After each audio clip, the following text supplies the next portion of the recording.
अब क्या हुआ, जिस बच्चे की मेरे गोविंद ने रक्षा की थी गर्भ में जाकर, उत्तरा के गर्भ में, उस बच्चे का जन्म हो गया। बच्चे का नाम रख दिया विष्णुरात। क्या नाम? विष्णुरात। और बच्चा थोड़ा बड़ा हुआ तो बैठने लग गया। जब बैठने लग गया तो क्या करे, वो इधर उधर देखे कि वो आदमी कहां है जिसने मेरी गर्भ में जाकर रक्षा की थी। और चारों तरफ देखे, परीक्षण करे। परीक्षण करने के अनुसार उसका नाम रख दिया परीक्षित। बोल परीक्षित महाराज की जय। इस तरह उत्तरा के गर्भ से परीक्षित का जन्म हुआ है। अब मेरे गोविंद ने सोचा, सुभद्रा का पौत्र है कि जाकर कुर्ता टोपी लेके जाना चाहिए, गिफ्ट लेके जाना चाहिए, आशीर्वाद देके आना चाहिए। तो मेरे गोविंद आए हैं आशीर्वाद देने के लिए पांडवों के पास। जैसे उस बच्चे को गोदी में लिया है परीक्षित को, वो तो शांत हो गया कि हाँ यही है जिसने मेरी गर्भ में जाकर रक्षा की थी। उसको आशीर्वाद दिया है, सभी से मिले हैं। मेरे गोविंद फिर चल दिए वहां से द्वारकापुरी की ओर। पांडवों से बोले अब मैं चलता हूं, अब कलयुग आने वाला है, द्वापर का अंत होगा, कलयुग प्रारंभ हो जाएगा। पांचों पांडव बोले भगवान कलयुग ये कैसा होगा, कुछ बता सकते हो क्या? भगवान श्री कृष्ण बोले हाँ जरूर बता सकते हैं। बोल हमें भी दिखाओ। ठीक है, पांचों भाइयों को 4 दिशाओं में भेजा। युधिष्ठिर को एक दिशा में, अर्जुन को एक दिशा में, भीमसेन को एक दिशा में और नकुल सहदेव को एक दिशा में। आप जाओ सुबह और संध्या के समय लौट के आओ, फिर हमें बताओ क्या देखा। अब महाराज युधिष्ठिर गए, उन्होंने देखा सफेद पोशाक पहन रखी है एक ब्राह्मण ने, माला जोड़ी, हाथ में ले रखी है, भजन कर रहा है। माला पूरी हुई, माला बगल में रख दी। क्या किया उसने? मांस भक्षण करने लगा। उसको देखकर युधिष्ठिर जी वापस लौट आए। दूसरे भीमसेन, भीमसेन शक्तिशाली है। भीमसेन जा रहा है, तभी पार से एक पत्थर लुढ़का और भीमसेन के पीछे भागने लगा। भीमसेन डर गया उस पत्थर से। भीमसेन आगे आगे और पत्थर पीछे पीछे। तभी एक घास का तिनके ने पत्थर को रोक दिया। भीम ने देखा ये क्या हुआ, वो भी वापस आ गया। अर्जुन गया, अर्जुन ने क्या देखा, एक गाय ने अपने बच्चे को जन्म दिया है। अब गाय जब बच्चे को जन्म देती है तो उसको चाटती है। चाटते चाटते चाटते चाटते गाय ने इतना चाटा, बच्चे का वहीं अंत हो गया। राधे, वो भी वापस आ गया। अब नकुल सहदेव गए हैं। नकुल सहदेव को ज्यादा समय लग गया, रात्रि हो गई। तो वह 2 कुएं हैं बड़े और उसके पास 4-5 कुएं हैं छोटे। छोटे कुओं ने बोला हमारे पास पानी नहीं है, पानी दे दो हमें। तो बड़े कुओं ने पानी दे दिया। अब उनका पानी कुछ समय बाद सूख गया बड़े कुओं का। अब वो बोले तुम्हारे पास पानी थोड़ा ज्यादा हो गया है, 2-2 4-4 बाल्टी यार वापस डाल दो। छोटे कुओं ने मना कर दिया, वो भी वापस। भगवान श्री कृष्ण बोले भाई क्या क्या देखा आपने? युधिष्ठिर जी बोले मैंने देखा कि भजन कर रहा है एक ब्राह्मण, बहुत अच्छा लगा, कलयुग में भजन होगा तो। लेकिन उसके बावजूद माला बगल में रखती मांस भक्षण करने लगा। बोला ऐसे ही ब्राह्मण हो जाएंगे। अगर सनातन धर्म का विनाश होना है तो सबसे पहले ब्राह्मण अपने रास्ते से हट जाएंगे। ब्राह्मण ही भ्रष्ट होगा। जब तक ब्राह्मण भ्रष्ट नहीं होगा तब तक वो सनातन धर्म का प्रचार करता रहेगा। मैं तो ड्यूटी भी करता हूं, मुझे तो पैसे वहां से मिलते हैं, मैं यहां क्यों भागवत कर रहा हूं? मुझे तो पैसे मिल रहे हैं अपनी गृहस्थी को चलाने के लिए। क्योंकि हमने ब्राह्मण कुल में जन्म लिया है, हमारा दायित्व है सनातन धर्म की रक्षा करना और उसको आगे बढ़ाते रहना। राधे राधे। अब भीमसेन को पूछा तुमने क्या देखा? भीमसेन बोला कि मेरे अंदर तो ताकत बहुत है, लेकिन एक पत्थर लुढ़क रहा था, मैं भाग रहा था, देखा तो हरे तिनके ने रोक दिया। समझ में नहीं आया? कलयुग में केवल कलयुग केवल नामे आधारा, सुमेरे सुमेरे नर उतरहि पारा। राम सिया राम सिया राम जय जय राम, राम सिया राम जय जय राम। तो समझ में आया कि हरे तिनके ने रोक दिया, सिर्फ एक आश्रय रह जाएगा, हरि का सहारा।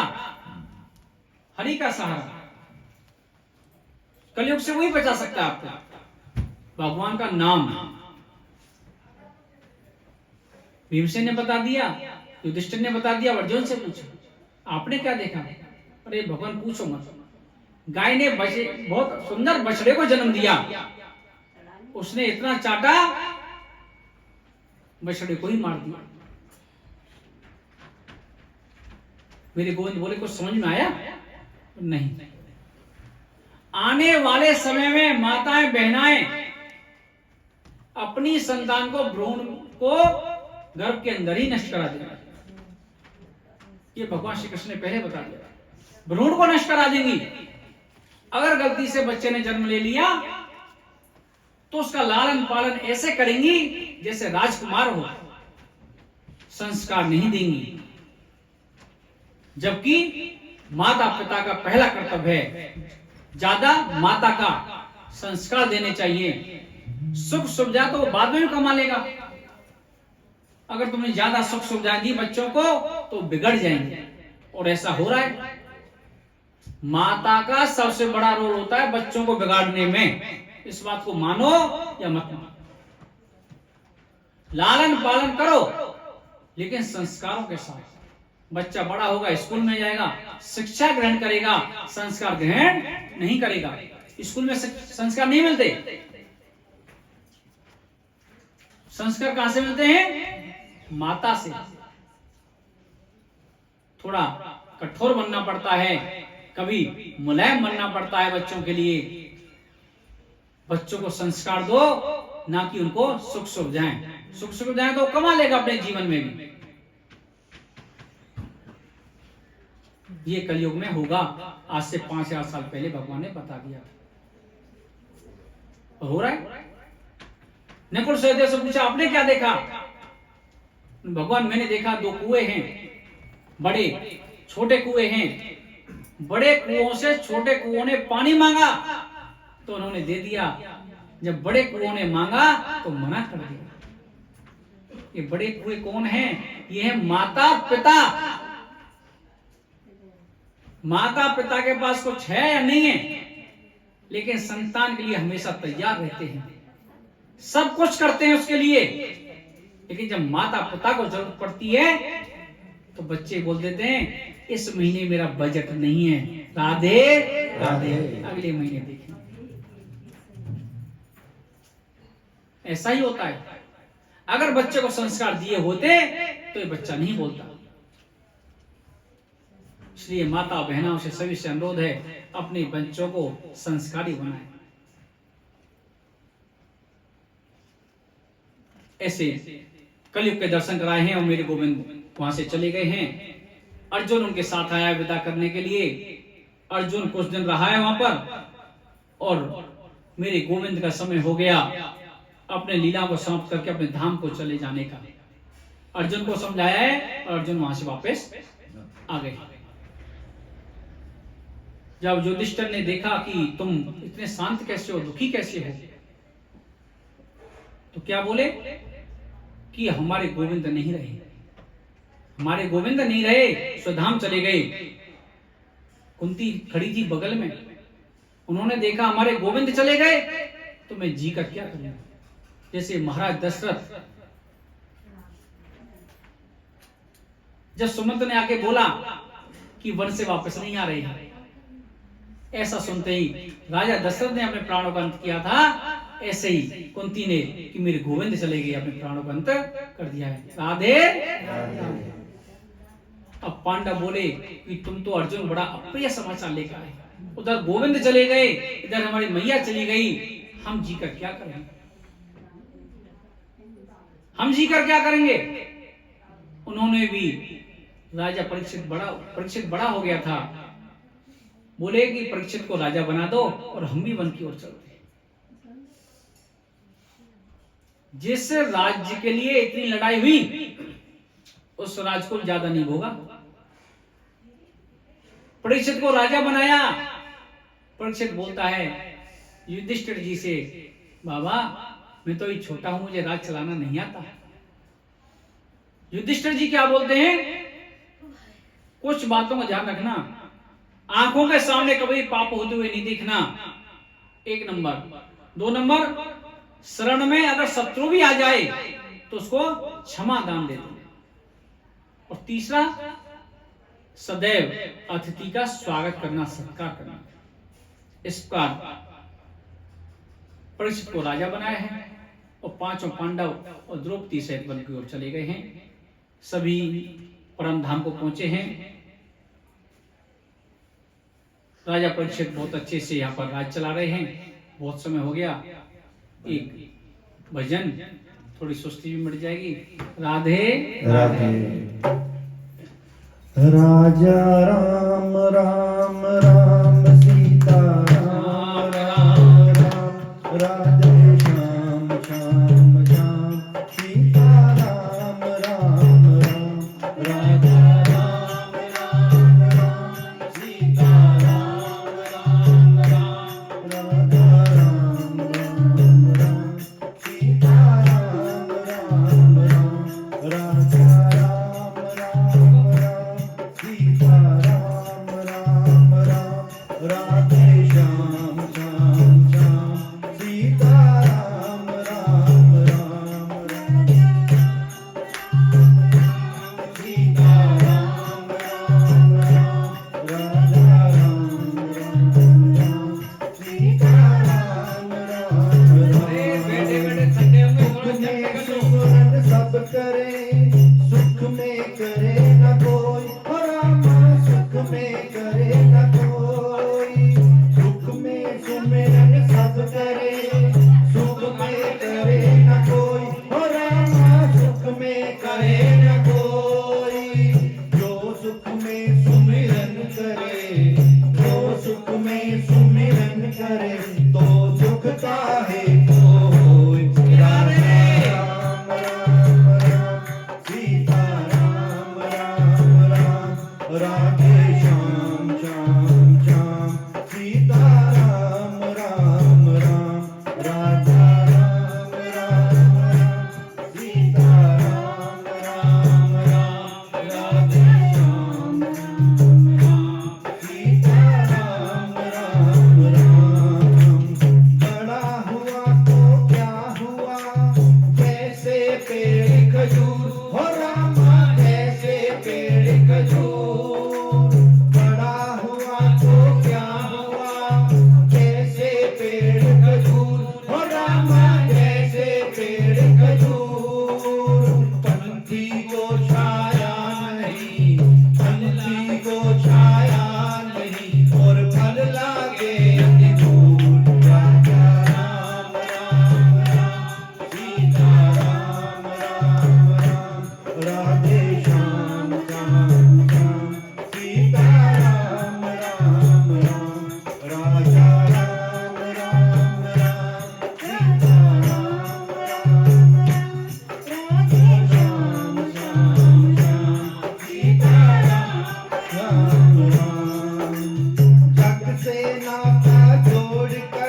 हरि को सौंप कर कर लो उसका ध्यान, हो रामा कर लो उसका ध्यान। सब कुछ हरि को सौंप कर लो उसका ध्यान, हो रामा कर लो उसका ध्यान। राम नाम बस बोल कर, राम नाम बस बोल कर हो जाओगे भव पार। राजा राम राम राम, सीता राम राम राम, राजा राम राम राम, सीता राम राम राम, राजा राम राम राम, सीता राम राम राम, राजा राम राम राम, सीता राम राम राम। पोथी पढ़ जग मोया, पंडित भया न कोई, ओ रामा पंडित भया न कोई।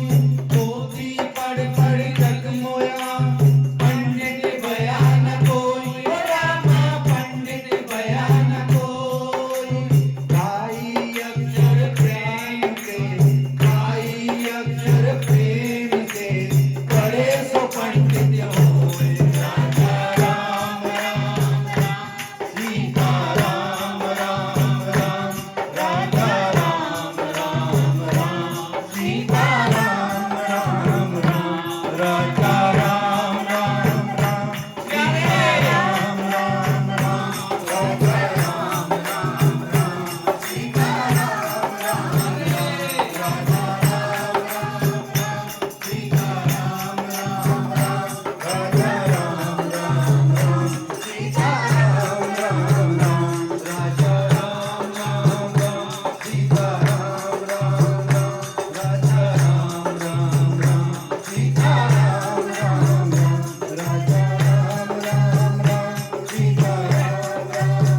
राजा राम राम राम, सीता राम राम राम, राजा राम राम राम, सीता राम राम राम, राजा राम राम राम, सीता राम राम राम।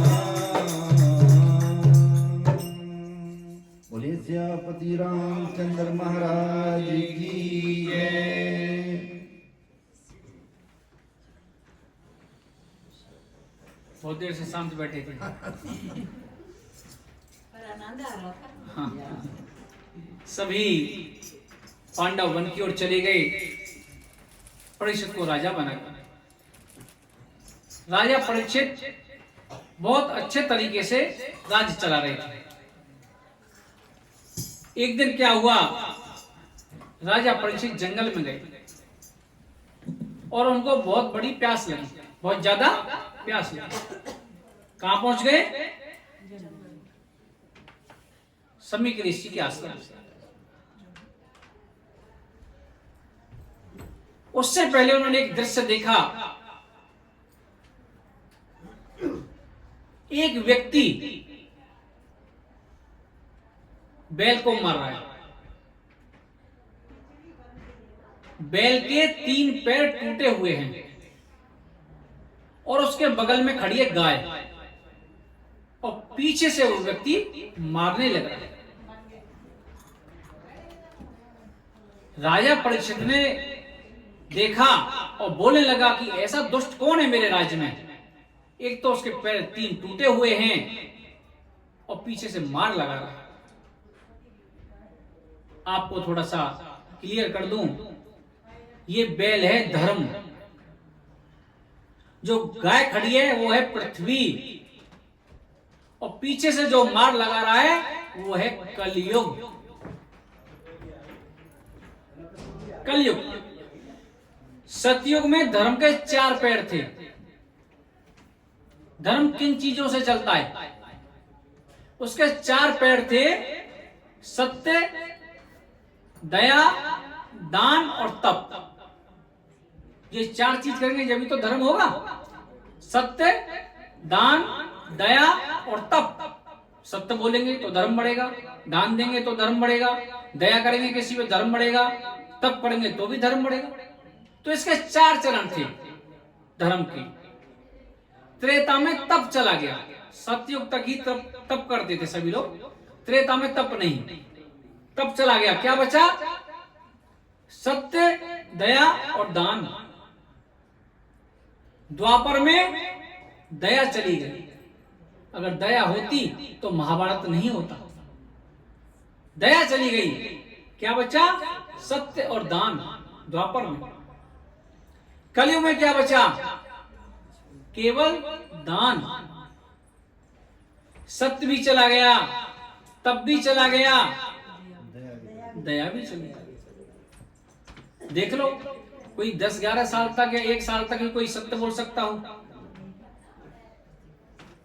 ना तप है, ना दया है, कुछ भी नहीं बचा। ले दे के दान, थोड़ा दान दे दो, चलो थोड़ा बहुत धर्म बनता रहेगा, बस यही बचा और कुछ नहीं बचा।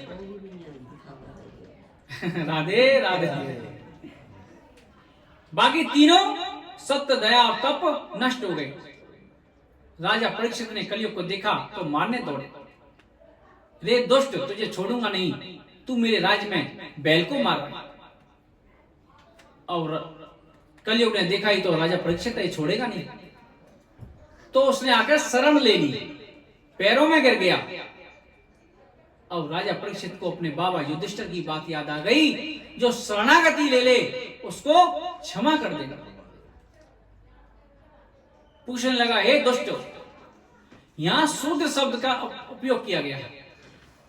शूद्र शब्द का उपयोग किया गया है सिर्फ गाय को मारने के लिए, गाय को मारने वाले के लिए। जो गाय को मारता है उसको शूद्र बोला जाता है, बल्कि इसका जाति से कोई मतलब नहीं है। भागवत के अनुसार जिसको प्रमाण चाहिए, हम श्रीमद् भागवत कथा के अनुसार प्रमाण दिखाते हैं। शूद्र का मतलब किसी जाति से नहीं है। शूद्र का मतलब है गाय को मारने वाला ही शूद्र है।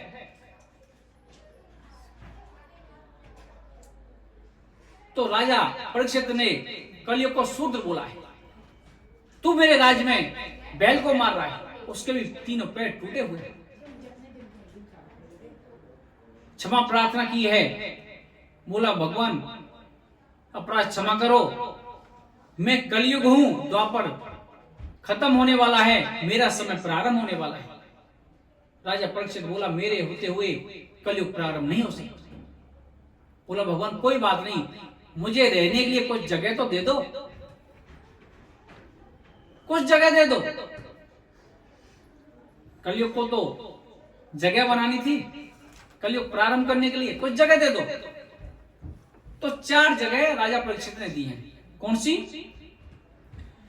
दोत्यम च मध्यम पिशितम च वेश्या पापादि चौर परदार सेवा एतानि सप्त व्यसनानि लोके घोराति घोरम नरके नयंती।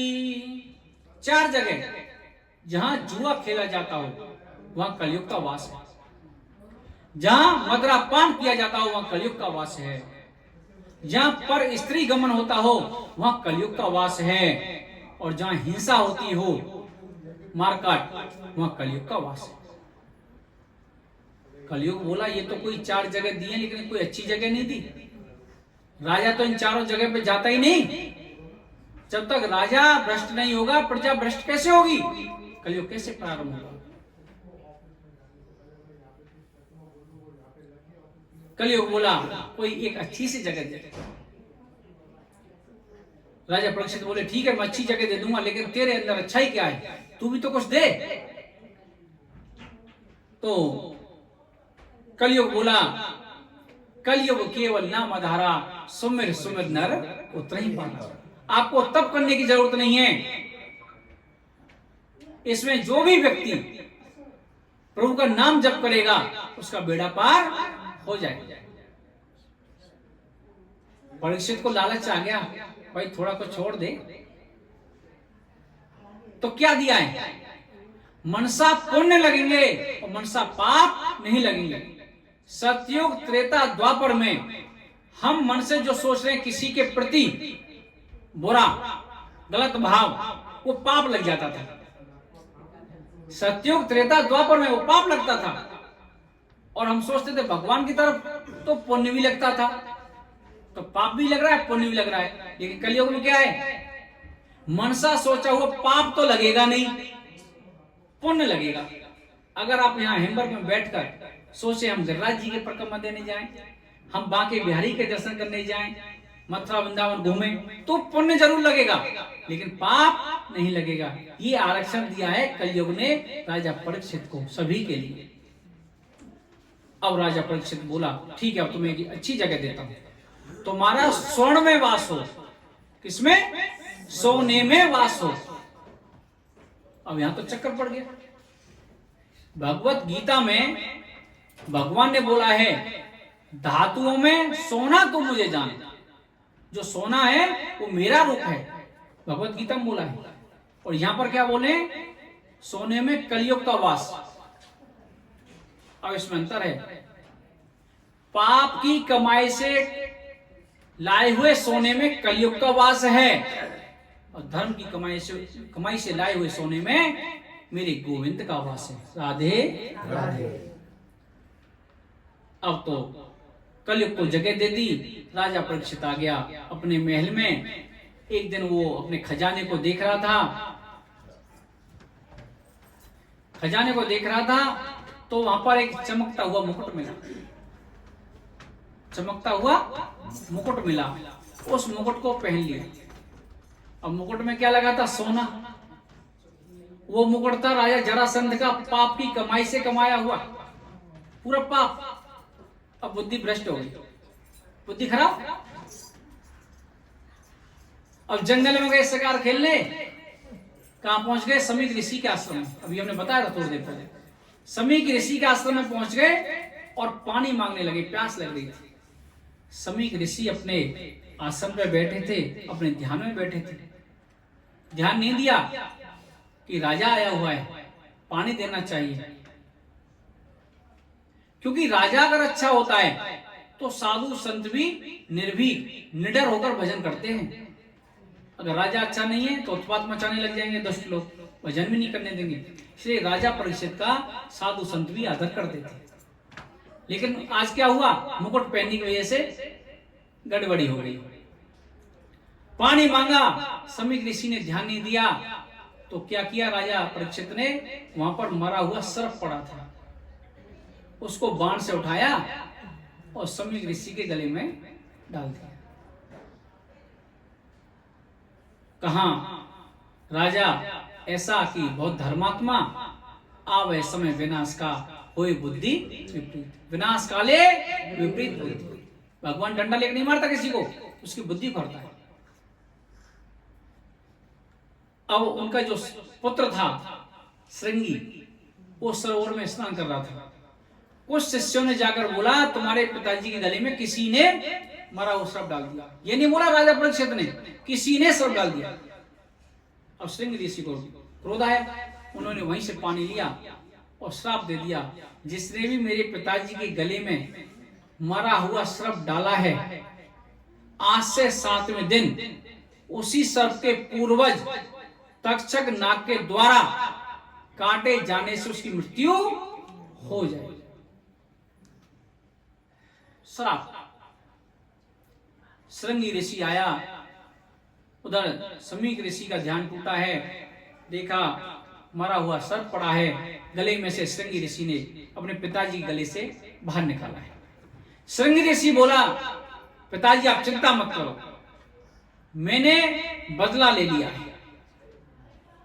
समीक ऋषि बोले किस बात का बदला? आपके गले में जिसने भी मरा हुआ सर्प डाला है उसको मैंने श्राप दे दिया है। तूने क्या श्राप दे दिया?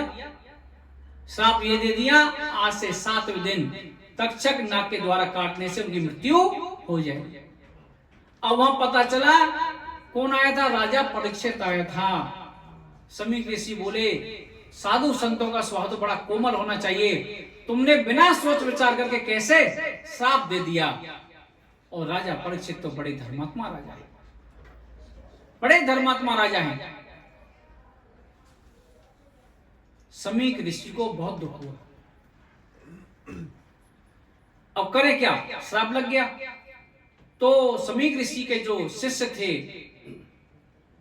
गौरमुख, उनको बोला कि जाओ राजा परीक्षित को सूचना दो और बताओ कि उनको श्राप लग चुका है, 7 दिनों के अंदर अपनी मुक्ति का उपाय ढूंढ लें। उधर राजा परीक्षित ने जैसे ही मुकुट उतारा तो उसको गलती का एहसास पता चल गया। अरे मैंने क्या किया है, तो अनर्थ कर दिया। ऋषि के गले में मरा हुआ सर्प डाल दिया। मुझसे बड़ा धर्मी कोई नहीं है, मुझे समीक ऋषि के पास जाना चाहिए और क्षमा प्रार्थना करनी चाहिए, क्योंकि मुकुट हट गया, उसको ज्ञान आ गया। उधर वो जाने वाले थे, उधर से गौरमुख नाम का शिष्य पहुंच गया। सैनिकों ने, पहरेदारों ने सूचना दी, महाराज समीक ऋषि के शिष्य गौरमुख आपसे मिलना चाहते थे। राजा परीक्षित ने आदर के साथ बुलाया और पूछा कि क्या आदेश है। मुझसे आज बड़ा अपराध हुआ है, मैं भी ऋषि के पास जाने वाला था, क्षमा प्रार्थना के लिए। गौरमुख शिष्य ने बोला, आपको जाने की जरूरत नहीं है महाराज, आपको श्राप लग चुका है। क्या श्राप लग गया? कि आज से 7वें दिन तक्षक नाग के काटने से आपकी मृत्यु हो जाएगी। समीक ऋषि का आदेश है, अपनी मुक्ति का उपाय ढूंढो। राजा परीक्षित ने धन्यवाद किया है और ईश्वर को प्रणाम भेजा है गौरमुख के द्वारा, और बड़ा अफसोस हुआ है राजा परीक्षित को। अफसोस क्यों हुआ? अफसोस इसलिए हुआ, साधु संत कितने बड़े दयालु हैं, मुझे फिर भी 7 दिन का समय दे दिया। मुझे तो ऐसा श्राप देना चाहिए था कि तत्क्षण उसी समय में नष्ट हो जाता। साधु संत बड़े दयालु। राजा परीक्षित का विवाह इरावती से हुआ था। उनके भी 4 पुत्र थे। सबसे बड़े पुत्र का नाम था जन्मेजय। अपनी धर्मपत्नी के पास पहुंचे हैं, धर्मपत्नी को पास में बैठाया है राजा परीक्षित ने, और बोले, आज दुनिया का सबसे बड़ा आश्चर्य बताता हूं। क्या? मुझे 7 दिन से पहले कोई मार नहीं सकता। किसी को गारंटी है? 1 घंटे की गारंटी नहीं है, लेकिन राजा परीक्षित को गारंटी थी। 7 दिन से पहले कोई मार नहीं सकता था, क्योंकि श्राप लगा था 7 दिन बाद का। उनकी धर्मपत्नी बोली, आप ऐसा क्यों बोल रहे हो? पूरा वृत्तांत सुनाया है कि मैंने क्या अपराध किया था और मुझे कैसा श्राप लगा है। धर्मपत्नी बहुत दुखी हुई। राजा परीक्षित ने समझाया, दुखी होने से काम नहीं चलता। अपने पुत्र जन्मेजय को बुलाया है राजा परीक्षित ने, और आनंद फानंद में जल्दीबाजी में उसको राज्याभिषेक कराया है। जन्मेजय भी छोटा था, जैसे राजा परीक्षित भी छोटे थे जब उनका अभिषेक हुआ था, कि इस गद्दी का वारिस तो अब तुम संभालोगे राजगद्दी, मेरा समय आ गया। आजकल सभी लोग तीर्थ में जाते हैं या कहीं घूमने जाते हैं, कितनी पैकिंग करते हैं, बैग के चेन को भी खराब करने का इरादा रखते हैं, इतना सामान भर देते हैं। राधे राधे। ठूस के वजन देख लें, 23 किलो हुआ कि नहीं हुआ। लेकिन राजा परीक्षित राजा था, सब कुछ ले जा सकता था आश्रम में, साधुओं के पास कुछ लेके नहीं गया, खाली हाथ गया। जो कपड़े पहन रखे थे सिर्फ उनके साथ गया। कहा? मुझे मुक्ति का मार्ग चाहिए 7 दिन के अंदर। कहां पहुंच गए? गंगा जी के किनारे, जहां पर 28,000 ऋषि बैठे हैं, सभी महर्षि वेदव्यास भी बैठे हैं। राजा परीक्षित ने कोई समय खराब नहीं किया अपना, सबके सामने एक ही प्रश्न किया, आपके पास कोई ऐसा साधन है जो 7 दिन में मुझे मुक्ति प्रदान कर दे, मुझे मोक्ष दिला दे? कोई भी साधु संत बताने में सक्षम नहीं। महर्षि वेदव्यास भी चुप पड़ गए। उधर वो तपस्या कर रहे थे, भजन कर रहे थे, कौन? सुखदेव जी। उनको पता चला राजा परीक्षित को श्राप लग चुका है। वहीं संतों की मंडली में आ गए। सभी संतों ने खड़े होकर स्वागत किया है, जब उनके पिताजी भी थे। क्योंकि जो ज्ञान है ना, ज्ञान और उम्र का कोई मतलब नहीं है। ज्ञान को पूजा जाता है, उम्र को कम पूजा जाता है। छोटी उम्र वाले को ज्यादा ज्ञान है तो वो भी पूजनीय है। जो विद्वान होता है ना, वो सभी जगह पूजा जाता है। यहां तक कि राजा भी अपने क्षेत्र में पूजा जाता है, जिस जगह को वो राजा हो। लेकिन विद्वान सर्वत्र पूज्यते जायते। विद्वत्वम च निरपत्वम च नैव तुल्यम कदाचन स्वदेशे पूज्यते राजा विद्वान सर्वत्र पूज्यते। राजा भी अपने राज में पूजा जाएगा। अब भारतवर्ष का राजा है, भारतवर्ष में पूजेंगे ज्यादा, यहाँ पूजेंगे थोड़ा बहुत। लेकिन जर्मन के लोग क्या जाने कौन है मोदी। इतना नहीं, अपने यहाँ ज्यादा पूजेंगे। और विद्वान चाहे कहीं भी पहुंच जाए, वहीं पर उसकी पूजा होगी। विद्वान सर्वत्र पूज्यते जायते। अगर कोई प्रधानमंत्री आता है, कथा चल रही है, तो व्यास गद्दी प्रधानमंत्री की गद्दी को प्रणाम नहीं करेगी, उसकी गद्दी व्यास गद्दी को प्रणाम करेगी। राधे राधे। तो विद्वान सर्वत्र पूज्यते जायते, सभी जगह उसकी पूजा होती है। सुखदेव जी उम्र में सबसे कम हैं, लेकिन ज्ञान बहुत है। जिन्होंने गर्भ को मंदिर बना लिया, माया व्याप्त नहीं हुई, भागवत को सीखने के लिए, भागवत का अध्ययन करने के लिए कितनी बड़ी परीक्षा देनी पड़ी। ऐसे सुखदेव जी का आगमन हुआ। सभी लोग खड़े हुए। राजा परीक्षित ने उनको आसन दिया है। सुखदेव जी आ गए हैं, सभी ने उनका स्वागत किया। राजा परीक्षित ने कुछ नहीं पूछा, उनका स्वागत किया, सत्कार किया। वही प्रश्न, 7 दिन के अंदर मुक्ति का मार्ग बता दो। सुखदेव जी आ गए हैं। सुखदेव जी का भजन पूजन। हरि की कथा सुनाने वाले, अमृत पान कराने वाले, तुमको लाखों प्रणाम, तुमको लाखों प्रणाम, तुमको लाखों प्रणाम। हरि की कथा सुनाने वाले, अमृत पान कराने वाले, तुमको लाखों प्रणाम, तुमको लाखों प्रणाम, तुमको लाखों प्रणाम। हम भूल रहे थे वन में, बन को बैठे थे तन में। हम भूल रहे थे वन में,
शीश झुका यही गावे, हम पार तेरा क्या पावे, बस शीश झुका यही गावे। आत्म ज्ञान कराने वाले, मुक्ति ज्ञान कराने वाले, आत्म ज्ञान कराने वाले, हमको मुक्ति दिलाने वाले, तुमको लाखों प्रणाम, तुमको लाखों प्रणाम। हरि की कथा सुनाने वाले, अमृत पान कराने वाले, तुमको लाखों प्रणाम, तुमको लाखों प्रणाम। तुम गट गट अंतर्यामी, हम पतित और अभिमानी, तुम गट गट अंतर्यामी, हम पतित और अभिमानी, तुम गट गट अंतर्यामी, हम पतित और अभिमानी। प्रभु का दर्श कराने वाले, हरि का दर्श कराने वाले, तुमको लाखों प्रणाम, तुमको लाखों प्रणाम। हरि की कथा सुनाने वाले, हरि की कथा सुनाने वाले, अमृत पान कराने वाले, तुमको लाखों प्रणाम, तुमको लाखों प्रणाम, तुमको लाखों प्रणाम, तुमको लाखों प्रणाम, तुमको लाखों प्रणाम।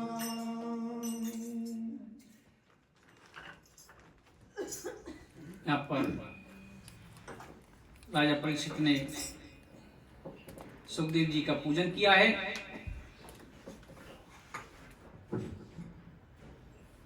पूजन के बाद एक ही प्रश्न पूछा कि मरणासन व्यक्ति को क्या करना चाहिए। जो मरने के करीब हो उसकी मुक्ति का उपाय क्या है, किसकी पूजा करे और क्या करे। सुखदेव जी बोले, आपने बहुत ही उत्तम प्रश्न पूछा है।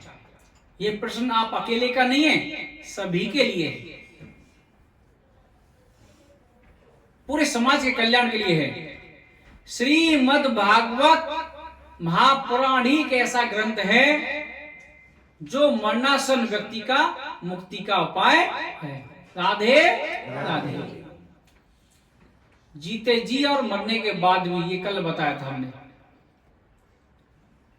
श्रीमद् भागवत कह रही है कि भगवान श्री कृष्ण ही 16 कलाओं से पूर्ण हैं। हमको उनकी पूजा करनी चाहिए। सभी प्रकार की लीलाओं से प्रकट हैं। उन्होंने बाल लीलाएं भी बड़े आनंद से की हैं और राक्षसों का भी वध किया है। वो चिंता में नहीं रहे, बाल लीलाएं भी की, गोपियों के घर भी गए, माखन भी खाया, मटकी भी फोड़ी और राक्षसों का वध भी करते रहे समय समय पर। बचपन को बहुत अच्छी तरीका से जिया है। ऐसे मेरे परमपिता परमेश्वर।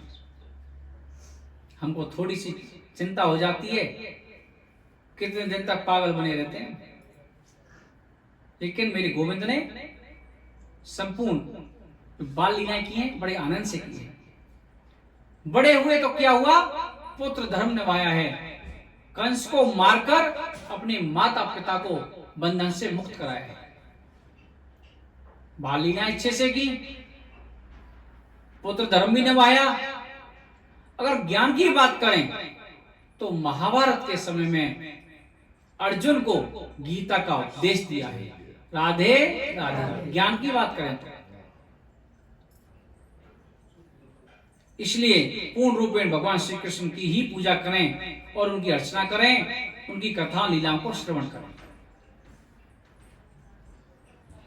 कथा श्रवण करने के लिए सुखदेव जी बोल रहे हैं राजा परीक्षित को, कथा श्रवण करने के लिए सबसे पहले क्या करें, अपने आसन को जीतें, एक जगह बैठकर कथा श्रवण करें। परेशानी होती है, कोई बात नहीं, कोशिश कम से कम। जितासनो जित श्वासो जित संगो जितेन्द्रिय स्थूले भगवतो रूपे मन संधारेन्द्रिया। आसन को जीतो, दूसरा संग को जीतो। दो फ्रेंड, दो दोस्त एक जगह नहीं बैठने चाहिए, नहीं तो क्या करेंगे, बातें प्रारंभ हो जाएंगी अलग। जब हम छोटे छोटे थे तो भागवत सुनने जाते थे, सबसे बड़ी समस्या होती थी जूते चप्पल नहीं मिलते थे, कोई ले जाता था, खो जाते थे पता नहीं। तो हमारे टीचर ने बताया क्या करिए करो, अपना एक जूता उस कोने में उतारे करो, दूसरा जूता उस कोने में उतारे करो, कोई लेके जाएगा ही नहीं, दूसरा जोड़ी कहां मिलेगा उसको। तो इसलिए दोस्तों को भागवत में एक साथ नहीं बैठना चाहिए, नहीं तो आपस की बात प्रारंभ हो जाएगी। सुखदेव जी बता रहे हैं राजा परीक्षित को, पहले आसन को जीतो, दूसरा संग को जीतो। कथा कीर्तन में संग को थोड़ा त्याग दो। तीसरा, मन को एकाग्रचित करें। हाँ, जो कथा जब सुनाई थी या कथा जब लिखी थी महर्षि वेदव्यास ने, जब ये मोबाइल नहीं चलते थे, नहीं तो जरूर इनके बारे में बोलते थे साइलेंट करो, राधे राधे। उस समय नहीं पता था, शायद देव दृष्टि में रह गया हो। मन को एकाग्रचित करें। एकाग्रचित मतलब भागवत सुन रहे हैं तो भागवत की तरफ ही ध्यान दें।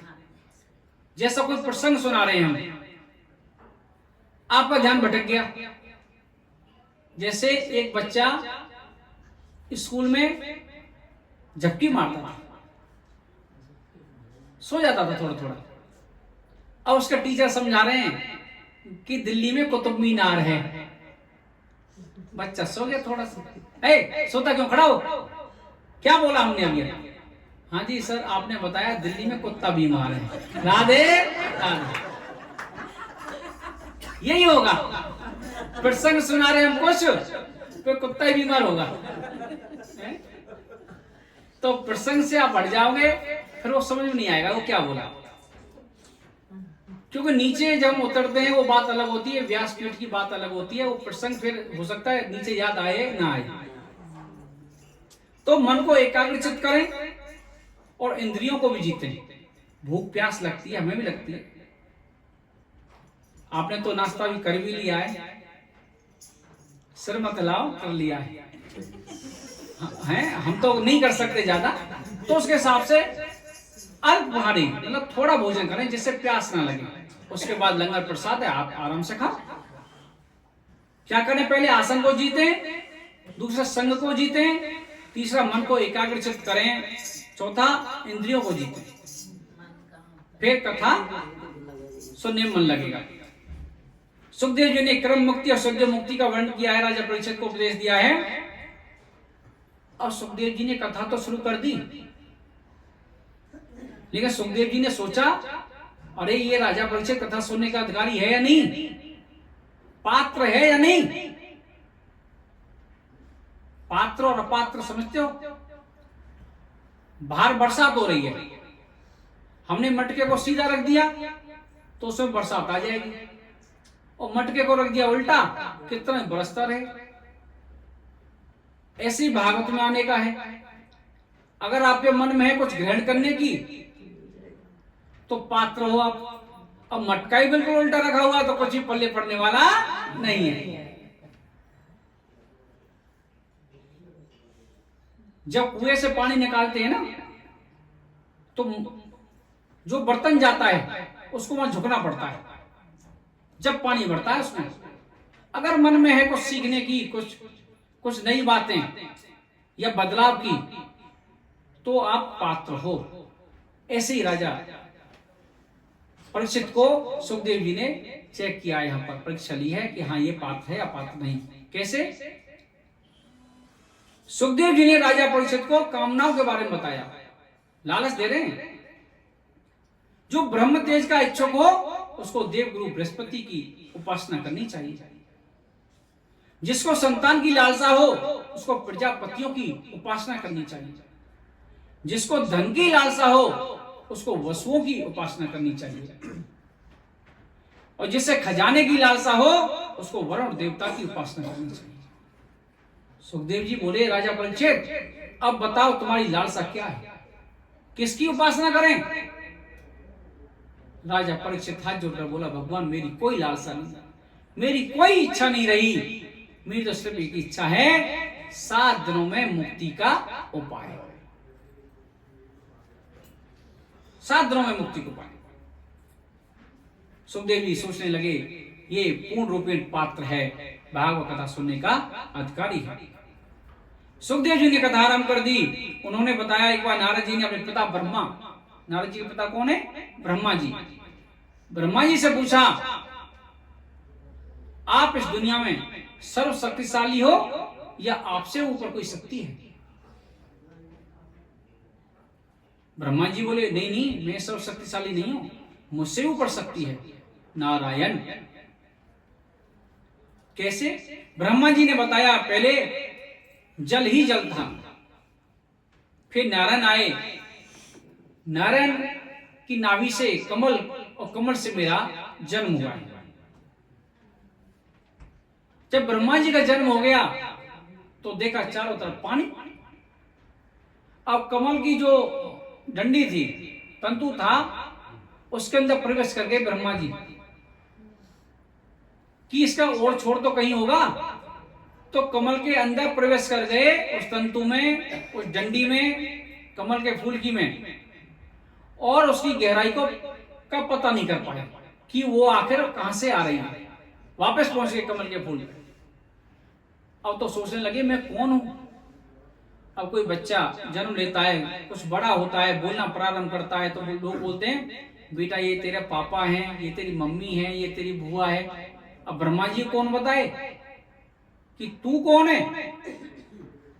तो उसने परम पिता परमेश्वर चिंतन किया, आकाशवाणी हुई तब कर। अब तब किसका करे, मंत्र कौन देगा? तो उसने सिर्फ चिंतन किया। चिंतन करने के बाद भगवान नारायण प्रकट हुए। भगवान नारायण ने बताया मैं नारायण हूं, मैंने तुम्हें प्रकट किया है। चतुर्थ श्लोक की भागवत सुनाई है कि इस दुनिया में सब कुछ मैं ही हूं, आदि मध्य और अंत। जैसे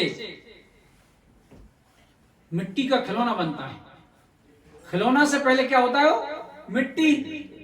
अब खिलौना बन गया तो भी मिट्टी। अब बच्चा खेल रहा है, खेलते खेलते कुछ समय बाद वो टूट जाता है, फिर किस में मिल जाता है? वो मिट्टी मिल जाती है। पहले भी मिट्टी, बीच में मिट्टी, लास्ट में भी मिट्टी ही बचती है। तो सृष्टि में जो भी कुछ है उसका आदि मध्य और अंत मैं ही हूं, भगवान नारायण ने ब्रह्मा जी को बताया। इस तरीका से ब्रह्मा जी को उपदेश दिया है, चतुर्थ श्लोक की भागवत सुनाई है। ऐसे ही एक बार विदुर जी और उद्धव जी का मिलना हुआ। दोनों ही परम संत हैं, दोनों एक दूसरे को देखकर प्रसन्न हो गए।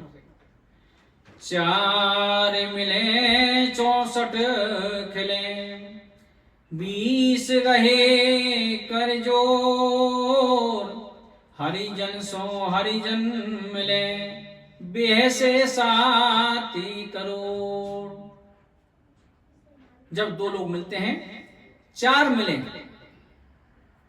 आंखें, 2 हमारी 2 सामने वाले, 4 मिले, 64 खिले, दांत अपने और सामने वाले, 4 मिले 64 खिले, 20 रहे कर जोड़, हाथ 10 उंगलियां अंगूठा पकड़कर हमारे और 10 सामने वाले।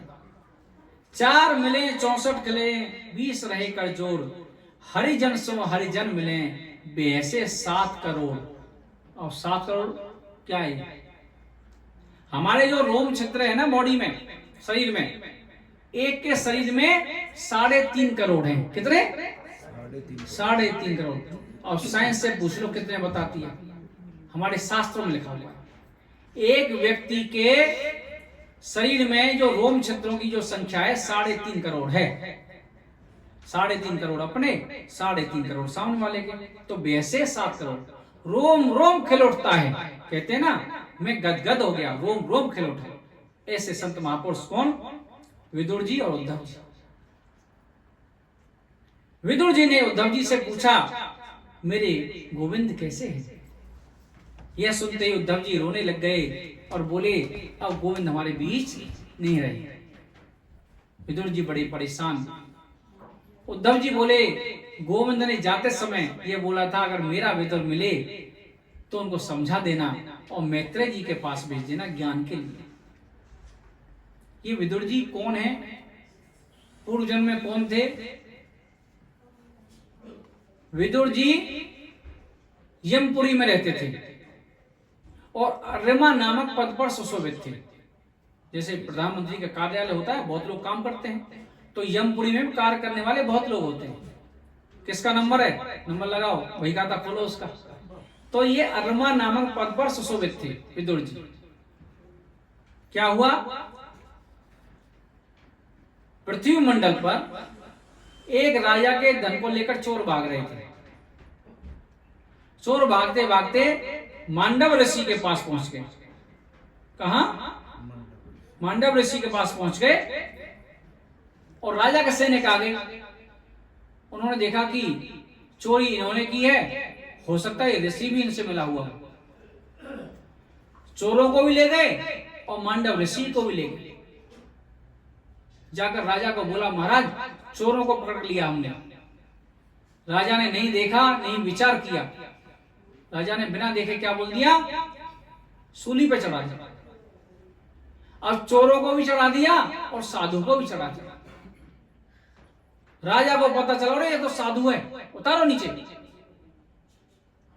लेकिन जैसे उतारा, राजा ने क्षमा प्रार्थना की। साधु ने राजा को तो क्षमा कर दिया, इसमें तुम्हारा कोई कसूर नहीं है, ये कोई मेरा प्रारब्ध है। लेकिन साधु के जीवन का अंत हो गया। गोविंदाय नमो नमः। मरने के बाद कहां चला गया? जमपुरी में। अब नंबर आ गया। विदुर जी थे जो अर्यमा नामक पद पर सुशोभित। साधु ने बोला कि मुझे एक बात का उत्तर दो, मुझे सूली का दंड किस अपराध से मिला है? मैंने ऐसा कौन सा अपराध कर दिया जिससे मुझे सूली का दंड मिला? आओ, जो अर्यमा नामक पद पर सुशोभित थे उन्होंने वही खाता खोला और देखा कि आपने बचपन में, लड़कपन में एक टिड्डी को कांटा चबा दिया था पीछे से, उसकी वजह से आपको सूली का दंड मिला।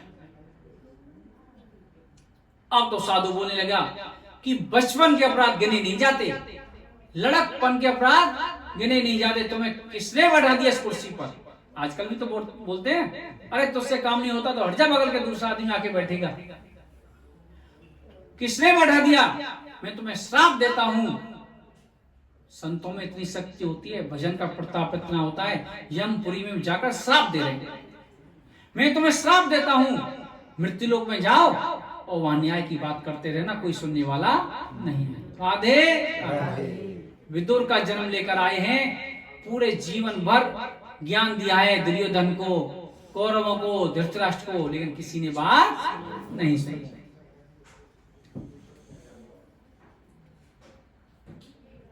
विदुर जी मैत्रेय जी के पास पहुंचे। उन्होंने भी षष्ठी के बारे में बताना प्रारंभ कर दिया। जो भाग्य में होता है ना, उसको कोई मिटा नहीं सकता, और उनका प्रारब्ध था, उनको मिला। ऋषि को एक बार एक सेठ जी ने अपनी कन्या का विवाह अच्छे पैसे वाले के घर में किया, जैसे राजा जनक ने भी किया था राजा दशरथ के यहाँ। तो एक सेठ जी ने अपनी कन्या का विवाह एक बिजनेसमैन के यहाँ किया। लेकिन समय के प्रभाव से कुछ ऐसा हुआ, बिजनेस में घाटा आ गया और वो बिल्कुल जीरो पे आ गया। सेठ जी ने कुछ दिन हेल्प की, मदद की, लड़की की और दामाद की, उससे कोई फर्क नहीं पड़ा। सेठ जी ने मदद करनी बंद कर दी। लेकिन उनकी जो धर्मपत्नी थी वो सोचती थी हमारे घर में तो सब साधन हैं, हमारी बिटिया के नहीं है, कुछ मदद कर दे। लेकिन सेठ जी बोलते थे उसका प्रारब्ध है, उसको तू मिटा नहीं सकती,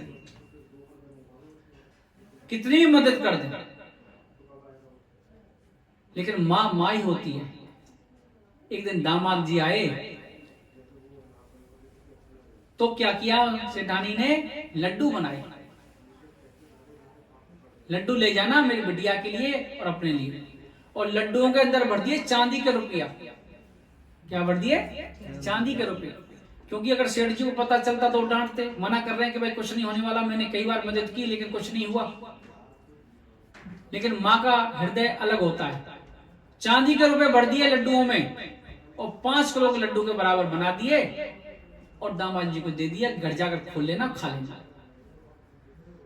लड्डू पहुंच गए, पैसे भी, लेकिन भाग में तो है नहीं।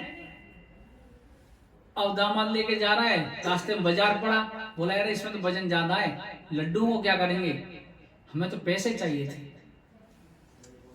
इन लड्डुओं को यहाँ मार्केट में बेच देता हूं,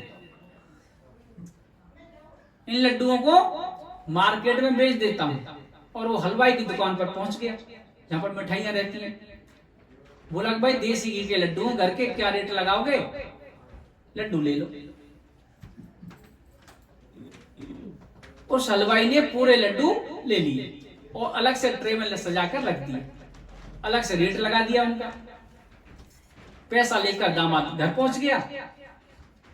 उधर से सेठ जी आ रहे थे, उसी दुकान से निकल रहे थे। बन गया खुशबू बड़ी आ रही है, क्या स्पेशल बनाया है?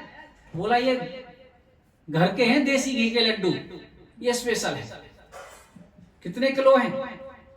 5 किलो हैं, फ्रेश है पूरे। क्या रेट लगाओगे? रेट फाइनल हो गया, 5 किलो लड्डू सेठ जी घर ले आए। राधे राधे। अब घर आकर बोले सेठानी से, आज तो बड़े सुंदर लड्डू बने थे मार्केट में, और वो बोल रहा था हलवाई शुद्ध देसी घी के हैं, आओ बैठ के प्रसाद पाते हैं, लड्डू खा लेते हैं। अब दोनों बैठ के, धर्मपत्नी और वो दोनों सेठ जी, लड्डू को जैसे खोला तो उसमें चांदी का रुपया। राधे राधे। सेठानी रोने लगी, बोला कि लड्डू तो स्वाद है, तो रो क्यों रही है? बोली आपकी बात बिल्कुल सत्य है, अगर उनके भाग्य में नहीं है तो हम कितनी भी मदद कर दें कुछ नहीं हो सकता।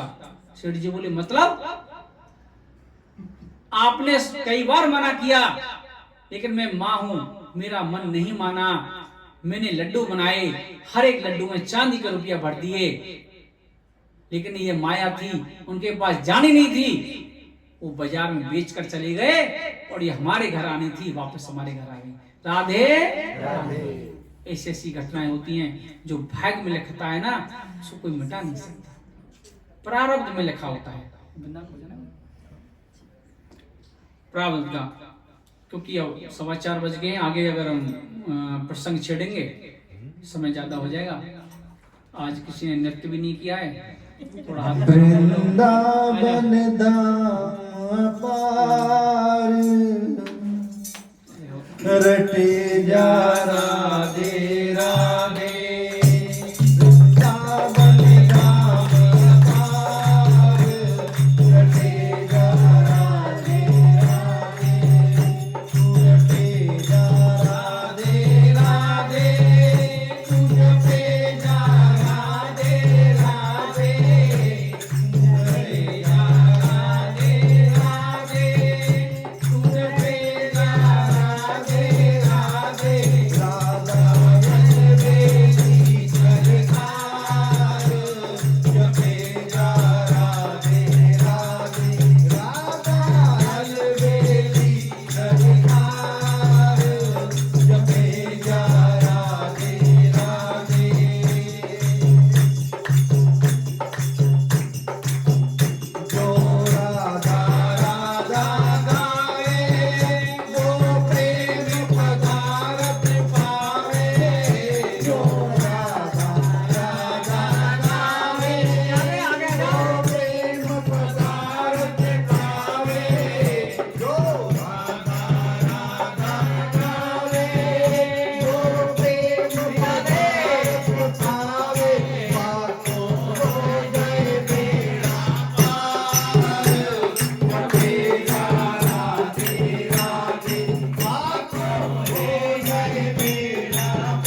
जा राधे राधे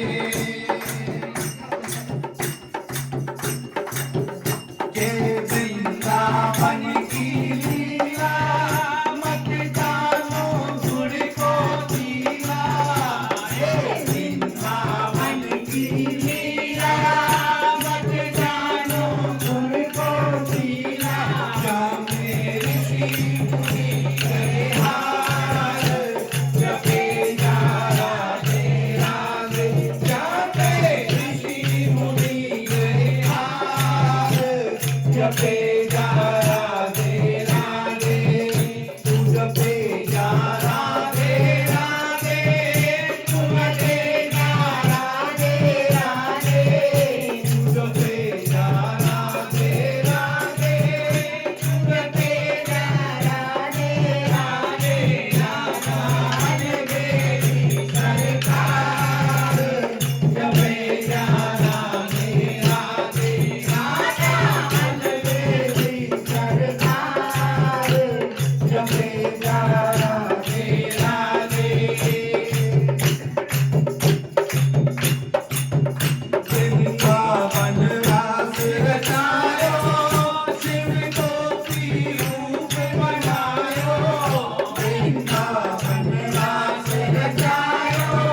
कुंज ब्रज